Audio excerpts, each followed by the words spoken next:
नमस्कार और स्वागत है।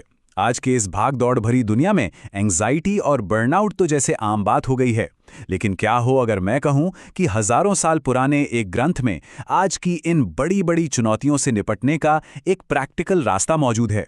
तो चलिए भगवद गीता के गहरे ज्ञान में उतरते हैं और देखते हैं कि ये हमें क्या सिखा सकती है। हम सबने महसूस किया है ना कि हम अपना सब कुछ दांव पर लगा देते हैं, दिन रात एक कर देते हैं, लेकिन फिर भी रिजल्ट वैसा नहीं आता जैसा हमने सोचा था। ये जो निराशा है, ये जो थकावट है, ये बहुत जानी पहचानी फीलिंग है और ये सवाल हम सबके दिमाग में कहीं ना कहीं जरूर आता है। और देखिए, ऐसा सिर्फ हमारे साथ नहीं होता, ये एहसास सबके साथ है, उन लोगों के साथ भी जो अपनी जिंदगी में बहुत कामयाब हैं। तो प्रॉब्लम हमारे एफर्ट में नहीं, हमारी उम्मीदों में है, और यही बात हमें चिंता की असली जड़ तक ले जाती है, हमारा नतीजों से जुड़ा होना। तो हमारी इस मॉडर्न एंग्जाइटी की वजह क्या है? असल में ये नतीजों के बनने के तरीके को लेकर एक बहुत बड़ी गलतफहमी है। हमें लगता है कि हमारी मेहनत ही सब कुछ है, लेकिन गीता एक बिल्कुल अलग ही तस्वीर दिखाती है।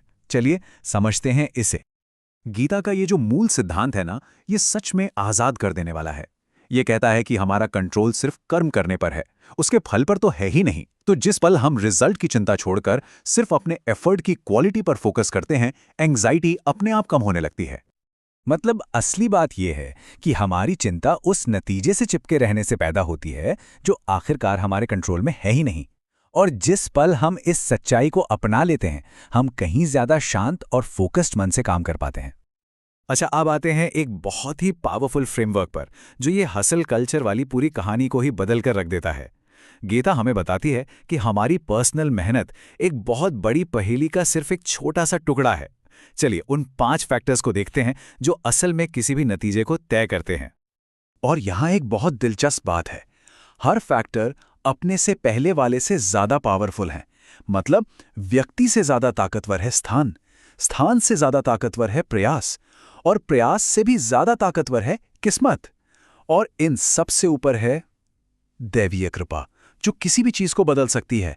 ये वो कॉस्मिक फोर्स है जो हमारे कंट्रोल से बाहर है, लेकिन हमारी सच्ची कोशिशों को सपोर्ट करती है। सोचिए जरा, हमारा एफर्ट तो इस पूरे समीकरण का सिर्फ 5वां हिस्सा है। हम अपने प्रयास को तो कंट्रोल कर सकते हैं, लेकिन हमें यह भी मानना होगा कि हमसे कई बड़ी ताकतें भी काम कर रही हैं। ये समझ हमें विनम्र बनाती है और नतीजों से हमारा अटैचमेंट कम करती है। लेकिन रुकिए, किस्मत या डेस्टिनी का मतलब ये नहीं है कि कुछ भी रैंडम हो रहा है। नहीं, ये हमारे ही पिछले कर्मों पर आधारित एक लॉजिकल सिस्टम है, जिसे हम एक बैलेंस शीट की तरह समझ सकते हैं। चलिए देखते हैं ये कैसे काम करती है। देखिए, हम जो भी काम करते हैं, जो भी फैसला लेते हैं, वो सब इस कर्म के खाते में या तो एक तरफ जुड़ता है या दूसरी तरफ। जो पुण्य कर्म होते हैं, जो धर्म और नैतिकता पर आधारित होते हैं, वो एक पल्ले को भारी करते हैं, और जो स्वार्थ या आवेग में लिए गए फैसले होते हैं, वो दूसरे पल्ले को। और फिर इस बैलेंस शीट का जो बैलेंस होता है ना, वही हमारी जिंदगी के एक्सपीरियंस को तय करता है।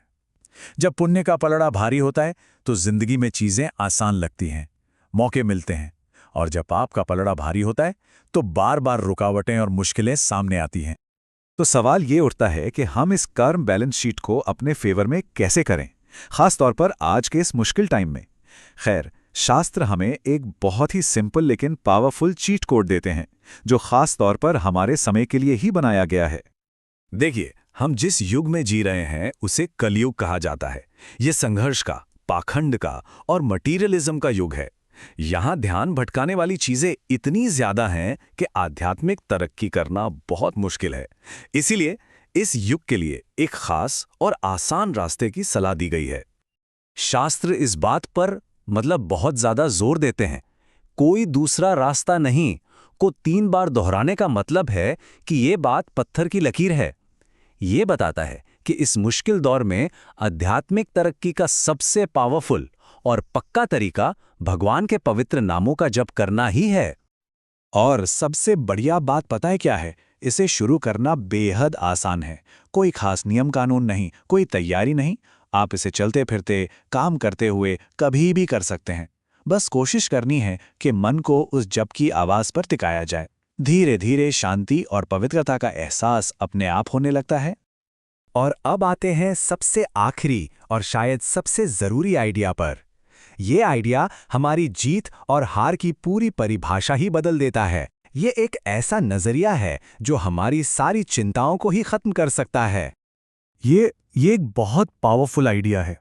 अगर हम जिंदगी की हर घटना को इस चश्मे से देखें तो हमारा ध्यान इस बात से हट जाता है कि हमें क्या मिला या क्या नहीं मिला।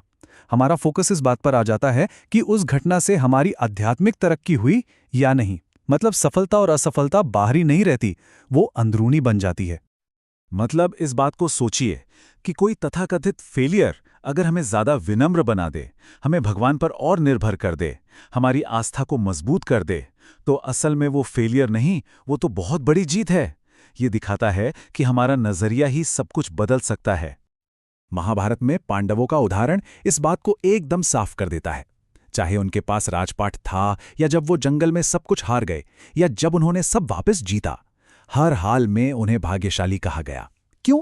क्योंकि उनकी असली दौलत उनका राज्य नहीं, बल्कि कृष्ण पर उनकी अटूट आस्था थी। और जब तक वो मजबूत थीं, वो असल में कभी हारे ही नहीं। तो चलिए इसी एक सवाल पर सोचते हैं। अपनी जिंदगी की उन मुश्किलों के बारे में सोचिए जिन्होंने आपको मजबूत बनाया, जिन्होंने आपको गहराई से सोचने पर मजबूर किया। क्या पता जिन्हें हम असफलताएं समझ रहे थे, वो असल में हमारी आध्यात्मिक यात्रा के सबसे जरूरी तोहफे हों।